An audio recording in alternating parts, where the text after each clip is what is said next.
Alright lads, welcome back to another War Thunder vehicle review. Today we're taking a look at the Rooivalk Mk1F CSH helicopter.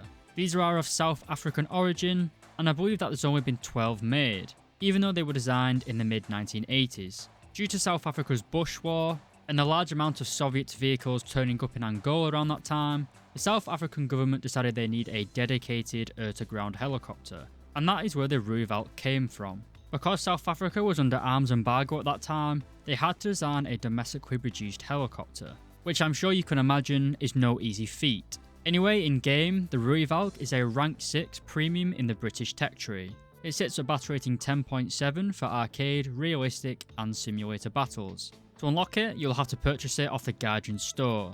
Being a premium, to put it in your lineup, it's only going to set you back 10,000 silver lions. And for the expert in age qualifications, which aren't really that helpful in helicopters to be honest, it's 1,620,000 silver lions for the expert qualification and 2,200 golden eagles for the ace qualification. So with the British already having the premium G-Links, and with top tier ground RB being filled with anti-aircraft vehicles, is it worth picking up the Rooivalk?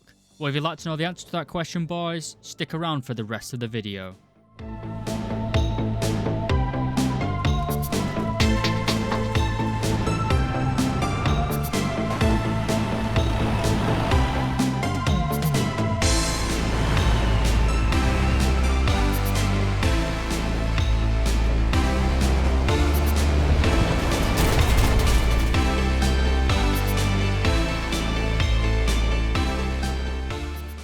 Alright boys, welcome back. I'm not going to cover the mobility of the helicopter. It's a helicopter in War Thunder, they all fly pretty much the same. Being a top tier attack helicopter, it is pretty fragile, it doesn't really have any armed protection. This is one of the downside compared to some of the Soviet helicopters and even the Apache.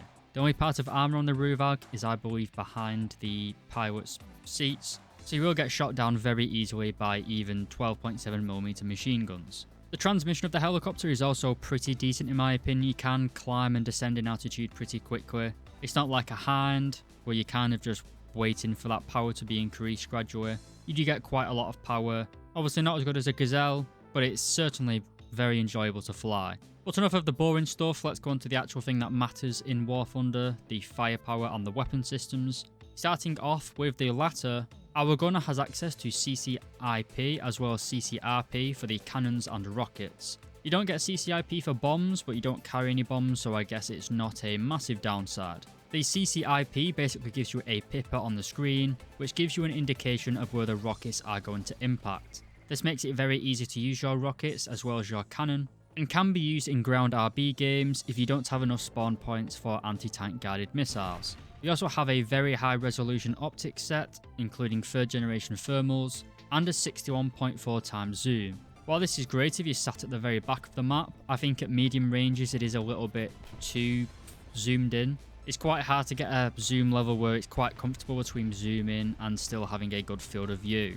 So I'd make sure you've got a key set to the zoom level so you can manually alter it, instead of just clicking from full out zoom to full in zoom. We also have an RWR on this helicopter. This will give you a nails indication if you are getting pinged by a search radar, both from ground and air-based systems. If you get locked up by a track radar, you will get a spike, which is a continuous beep, which is incredibly annoying and causes you to panic more than it does help you.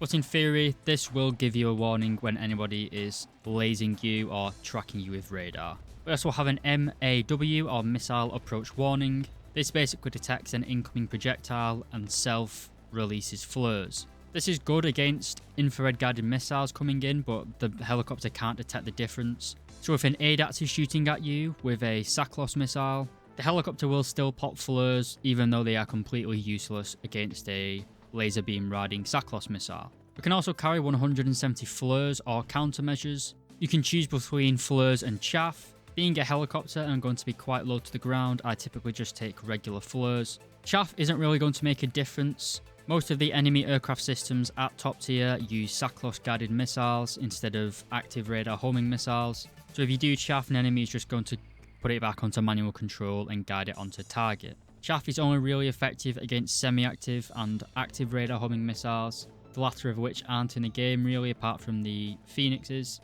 And you don't really go up against many Fox 1 missiles at top tier ground. So again, I'd just stick to the fleurs. Well, moving on to the weapons itself, and our standard weapon is the 20mm GI2. This is located on the chin of the helicopter in a flexible mount. This is similar to the Apache's gun, except it is 10mm smaller in diameter, down to 20mm. This gives you a pretty decent rate of fire at 750 rounds per minute. We only carry 700 rounds in total, giving you just under a minute's worth of trigger time. The gun's vertical guidance characteristics are also pretty decent. You got 15 degrees of gun elevation and 55 degrees of gun depression. The ammunition for these guns are also pretty good.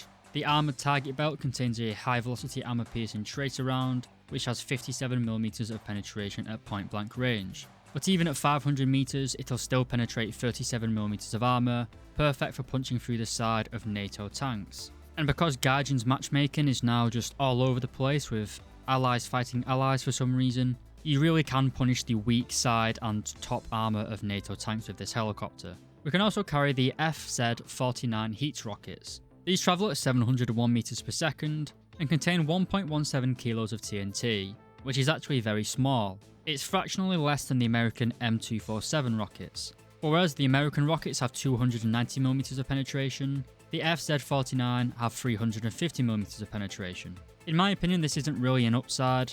The American rockets didn't really suffer from not being able to penetrate enemy tanks. They were limited on their post-pen damage, due to their very low TNT warhead. The FZ-49 having an even smaller warhead, but higher penetration, it kind of just makes the problem worse. You're not really not being able to penetrate enemies, especially because you're going to be hitting the sides and the roof. Regardless though, this missile is still pretty decent. You can spam it out. No one's really going to be using this thing anyway, mainly due to the presence of our next missile, the ZT-6 Makopa air-to-ground rocket, or missile I guess actually. These are basically just South African knockoff Hellfire missiles. They use the same laser and inertial navigation system as a Hellfire. They have a slightly higher top speed, which is welcome. They travel at 530 meters per second compared to the Hellfire's 475 meters per second. And they have 2 kilometers more range, up to 10 kilometers from the Hellfire's 8. Before we get into the TNT filler and the penetration, let's talk a little bit about the guidance system. Like the Hellfire, the Makopa will go into a parabolic arch.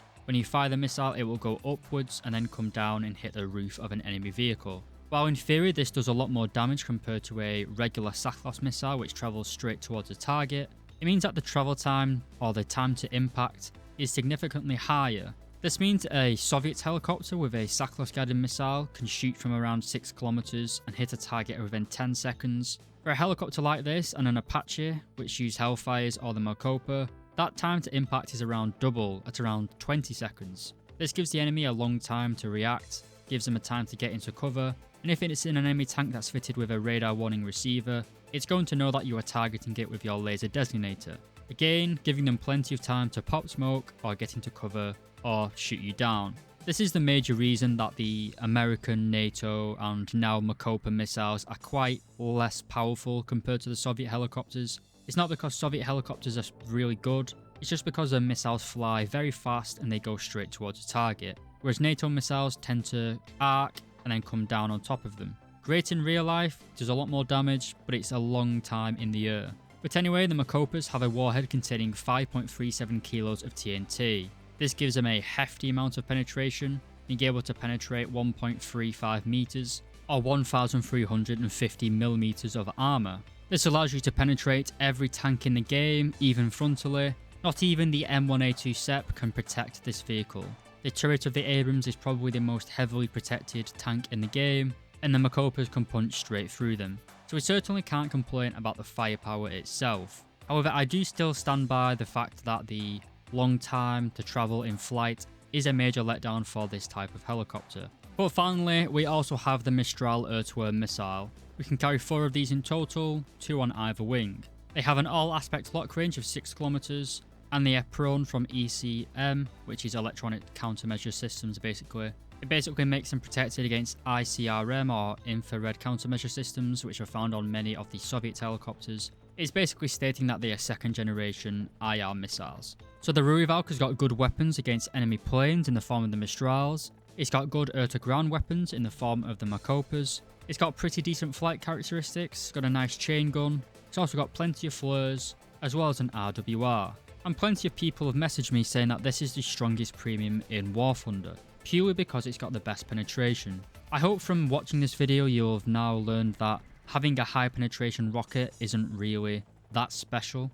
The thing that makes a helicopter powerful in War Thunder is the time to impact. The Soviet attacker missiles and the Vikirs are both significantly less powerful in terms of their penetration, but if you've ever played top tier ground RB, I'm sure you'll know that Soviet helicopters don't have any difficulty penetrating your armor. So even though you do have the highest penning missiles in game, they're quite redundant. The attackers with 800 or 900 mil, whatever they've got, they're still more than good enough to get the job done. So is a Rooivalk a good premium? Well, it's certainly arguably the best helicopter currently in the British tech tree. I'd say that the Makopa missiles are better than the Hellfires, but that isn't really saying much in 2020 War Thunder. The Hellfires have been nerfed quite a lot. They don't seem as strong as they used to be. They used to kill pretty much everything in their top-down attack mode. The Makopas are good though, they got a lot of damage. The helicopter flies well. They're just not as good as the K50 or the premium Mi-28N in the Swedish tech tree. Because of that, I wouldn't really recommend purchasing this helicopter outright. Written in top tier, it's not the best, as I'm sure you'll know, so there's not really that much reason to actually want one. We're talking about getting the Rooivalk to actually grind out the British tech tree line. Well, as I've just said, I think this helicopter is probably the best helicopter there. So you can skip the grind by just buying this, I guess. It's a lot of money though just to play Britain, but I'd say it's a good deal if you wait for it to get it on sale, really. It's not worth picking up now for its full price. I'd just wait for a sale. It's a good helicopter with good missiles. It's just not as good as some of the other helicopters in game. Anyway, boys, I hope you enjoyed this video, and if you did, please do consider leaving a like and subscribing. It does really help the channel grow. We're almost at 30k subs now, so again, thank you for that. Be sure to leave a comment down below of what vehicle you guys would like to see me review next. And I'd just like to say a big thank you to my YouTube members, Levi Stark, Wolfie Fly, Joseph Metcalf, Tomster013, Just Someone, Dr. Bob, Daboa LX, Tans, William Tessier, and Lola Alfonso. Thank you very much for watching the video. If you made it this far, leave a comment saying sweet roll.